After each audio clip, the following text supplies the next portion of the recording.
let's get to the video. I don't know exactly how much we're gonna watch, but I think there's a lot of good points made here. And I also want to see how Russell Brand generally talks about the Ukraine war. So let's check this out. I've always been nervous of him. We once did speak to a leader of an opposition party. Yeah. It was not a success. Didn't go well. Not for anyone. We've got Clare Daly, though, who is a rare and special thing, a vocal critic of the war in Ukraine, therefore a voice for peace and diplomacy. And I'm going to update this banner. Here we go.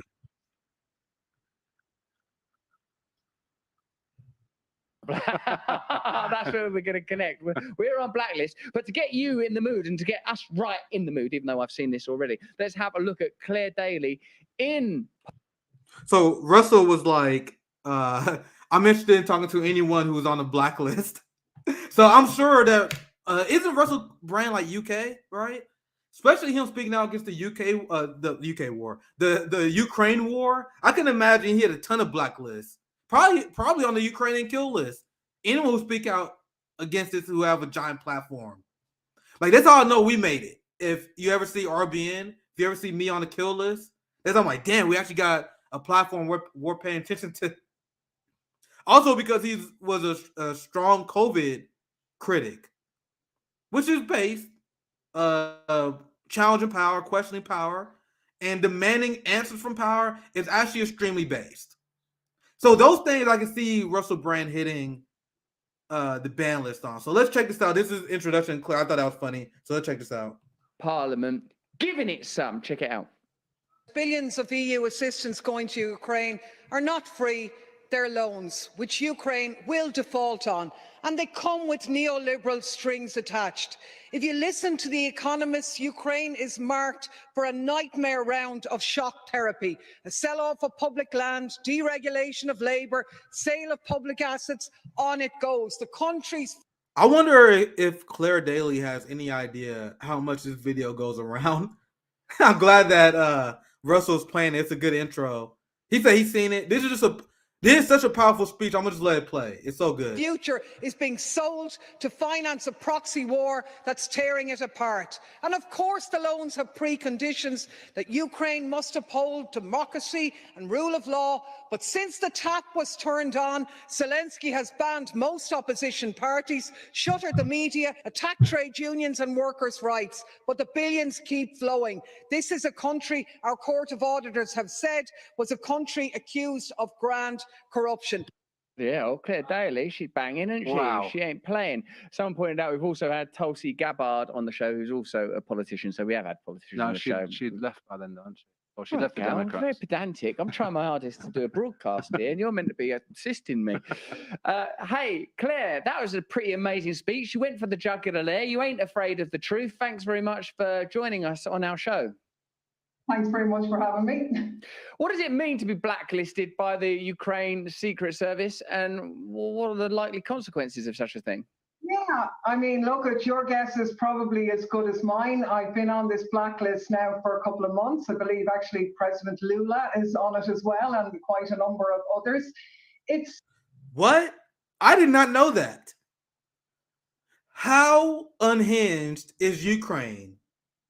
They put in politicians who speaking about history and calling for peace on the blacklist. They put Lula on the blacklist. Wow, I had no idea, but I'm literally just now hearing about that. And I'm assuming they did that because he said that Zelensky and NATO is just to blame as Putin on this war. That's unbelievable. How does anyone think that Ukraine is in the right? You don't do stuff like that when you know you're in the right. When you fight for justice, there's no need to put people on ban lists. There's no reason to ban opposition parties, ban opposition media. Anyway, let's continue. Let's continue it. A list that was compiled by a Ukrainian department under the direct authority of Zelensky himself. There was maybe up to 100 international figures, and we were accused of being Russian propagandists. Now, my actual crime for getting on it was two things that I said, which found outrage from the Ukrainians. And the first... They call Clare Daly and Lula a Russian propagandist, despite the fact that many times Clare Daly and Lula straight up said that Russian invasion is illegal. Clare Daly said multiple times, and even in the quote that came from Lula, he even said that Putin has some blame, but Zelensky and NATO have a lot of blame. So they are critical of Russia, but they are still called Russian propagandists simply because they talk about the facts that NATO expanded and the West provoked Russia, and the best way to solve this conflict is through peace. So saying that the best way to solve the conflict between Russia and Ukraine is through peace gets you labeled a Russian propagandist. First was that I had the audacity to say that the Ukraine war was a proxy war now between Russia and the US and NATO. That was the first thing. And my second crime was by saying that the sanctions which the European Union was imposing was having an impact on the ordinary citizens of Europe. Now, I happen to think that actually both those things are true, demonstrably so, but yet I was put on this blacklist. What does it mean? I don't know. But I mean, look, can you imagine what would happen if China, for example, did up a blacklist of people who had a different opinion and of international figures of various persuasions? Bro, that's such a great point by Claire. I gotta start using that. Can you imagine how the Western media will react if China put very prominent Western leaders, like Lula is the leader of the largest Latin American country. Like Brazil has about half the population as South America, and they put them on a blacklist. Can you imagine how authoritarian, anti-free speech they will say about China for doing that? And in Russia, you can access the BBC, UK News, the United States News. In the UK, you can't get RT. You can't get Russian news. So who's really for free speech? Who's really the authoritarian? It's the West, as we already know. We'd have an outcry from the so-called democratic world that this was an outrageous authoritarian assault. Yet that's what happened by the Ukrainians, and there hasn't been a murmur. And, you know, you'd have to say, against the backdrop of open borders with Europe and guns which Interpol and Europol have said are freely being sold on the black market and widely handed out across Ukraine, that putting up a hit list or a hate list of people who are supposedly anti-Ukrainian is a pretty dangerous hit list for the Ukrainian authorities to do. But look, nothing has happened so far, and you know. And they know the people who are sympathetic to their ideas. The people who are sympathetic to their ideas are the Azov Nazi thugs. Many of them who bragged that the West is funding their ambition for an Aryan state. That's why they want to purge ethnic Russians. That's why they want to purge the Romanis. That's why they want to purge the Muslims, right? Because their goal, and this is the Azov principle, this is the Nazi principle that they trace back to Hitler. They want one people, one race, one nation. That is the ideology of Azov. So they are willing to purge people to make that happen. Why do you guys think the CIA constantly funds the most violent extremists in the world? The most far right, because these are the people that want to go to war with their own people. There's not moderates that is being funded by the United States to overthrow their government. It's only the most crazy motherfuckers you can find in the society. So what Clare Daly is saying is that it's dangerous putting these kill lists out there because, they would say, well, it's not enforceable. Well, if you're on the kill list, rogue Nazis in the Azov battalion and the violent gangsters in Ukraine, they will act on it. They will act on it. And they know what they're doing. They put that list out there to embolden the Nazis in Ukraine, to embolden the most far-right fascist elements of Ukraine. And a lot of these people who have been victimized by this violence. So there's some people that say, oh my God, you say we can't arm Ukrainians. Not all Ukrainians are Nazis. And I'm like, yes, that's the fucking point. Who you guys think getting the weapons? Who you guys think been literally forced into silence? There was people that showed up to pro-Russian protests that criticized the Zelensky and Western Ukrainian regime, and they was attacked and killed by the Azov battalion and the neo-Nazis in the area. Whenever Russia took land and gained territory, the Ukrainians would go into that territory to find anyone who worked with the Russians, even if they did it to save their life. and then they killed and tortured them. These are things the Western media is not telling you. Very well documented on Telegram and on Twitter. You can get these people that was targeted by the violent Nazis in Ukraine. So if you put out a kill list, that's a nudge suggestion to these people. These are the guys that you go after.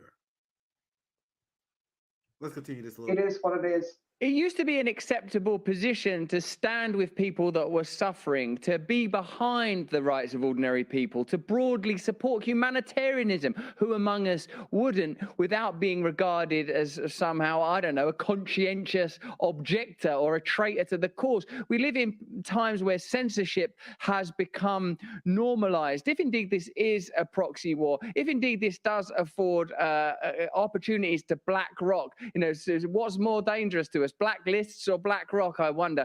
If indeed the military-industrial complex in America are unduly benefiting from this conflict, what is that? Why does it become necessary to tell that story? And why is it that we're being invited to believe such a reductive story, which of course has elements of truth in it, criminal invasion, Putin as tyrant? Why is it that we're being offered such a reductive narrative? And why is it accepted by, ordinary people and by all of our viewers, that people usually and ordinarily in political...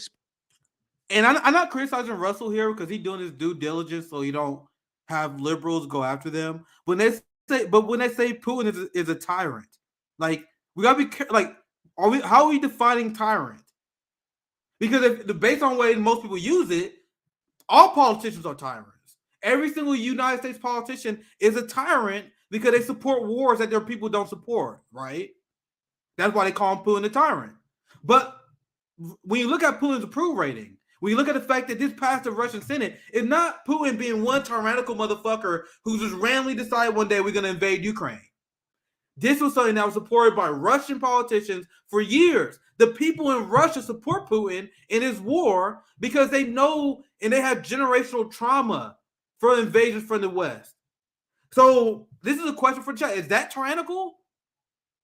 Following the will of the people? Defending ethnic Russians in an area that was largely culturally Russia? You can make the argument that Putin is tyrannical for other reasons, but I wouldn't make the argument that he's tyrannical for the Ukraine war. I wouldn't make that. He's behaving the same way as we acknowledged before. Every single world leader will act given the same situation. The West broke their treaties. It was Ukraine shelling the Donbass, and they entered the conflict following the will of the Russian people. And this is going based on Russian approval rating polls.